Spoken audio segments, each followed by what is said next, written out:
দীর্ঘ ৫ দশক ধরে ছায়া, অক্সিজেন আর পরিবেশের ভারসাম্য রক্ষা করে আসা গাছগুলো এখন শুধুই স্মৃতি। বগুড়া খাদ্য ভবন চত্বরে সৌন্দর্য বর্ধন ও সংস্কার কাজের অজুহাতে কেটে ফেলা হয়েছে মেহগনি, করই, কৃষ্ণচূড়া, রেইন ট্রি, নিম গাছ সহ ছোট বড় ১৪টি গাছ।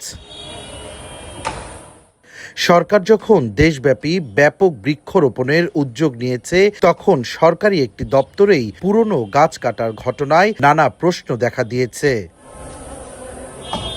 গেল ২ জুন গাছগুলো বিক্রির জন্য একটি দরপত্র আহ্বান করা হয়। ১৭টি ঠিকাদারি প্রতিষ্ঠান ফর্ম তুললেও অজ্ঞাত কারণে শেষ পর্যন্ত মাত্র ৩টি প্রতিষ্ঠান দরপত্রে অংশ নেয়। এর মধ্যে মেসার্স ফাতিমা সুবাইতা এন্টারপ্রাইজ মাত্র ৮৪,৫০০ টাকার সর্বোচ্চ দর দেখিয়ে গাছগুলো লুফে নেয়। কিন্তু এসব গাছের বাজার মূল্য ২.৫ থেকে ৩ লাখ টাকা হবে বলে জানান স্থানীয়রা। সিম্পল একটা সৌন্দর্য বর্ধনের কথা বলে আমি পুরানা গাছ কেটে ফেলাবো, এটা আসলে আমাদের কাছে বোধগম্য নয়। নিজেদের খামখেয়ালিপনাকে যথার্থ করার জন্য বৃক্ষ নিধন করে, সেক্ষেত্রে আমি সংশ্লিষ্ট মন্ত্রণালয়ের দৃষ্টি আকর্ষণ করব, বিষয়টি তদন্ত করে দায়ীদের বিরুদ্ধে ব্যবস্থা নেওয়া হোক। 2023 সনে পারমিশন নিয়ে 2026 সনে গাছ কাটা এটা টোটালি বেআইনি এবং আইন লঙ্ঘন করেছে বলে আমার মনে হয়। বন বিভাগের পরামর্শে গাছের মূল্য নির্ধারণের কথা থাকলেও এখানে ঘটেছে উল্টো ঘটনা।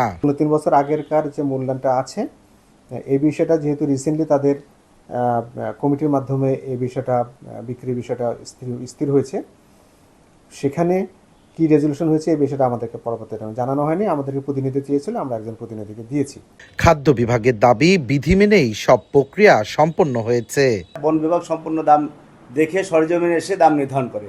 আমরা প্রশাসনিক অনুমোদন সহ যত প্রক্রিয়া আছে সকল প্রক্রিয়া সম্পন্ন করে আমরা টেন্ডারের মাধ্যমে এই কাজটি করেছি। আমরা দাম সম্পর্কে কিছু জানি না, আমরা দেখি সরকারের এখানে ক্ষতি হচ্ছে কিনা, তো যে দাম দিচ্ছে তার থেকে কম কিনা, কম হলে আমরা সর্বোচ্চ দামটাই আমরা গ্রহণ করেছি। খাদ্য বিভাগের গাছ কাটা এবং বিক্রি নিয়ে প্রয়োজনীয় তদন্ত এখন প্রত্যাশা বগুড়াবাসীর।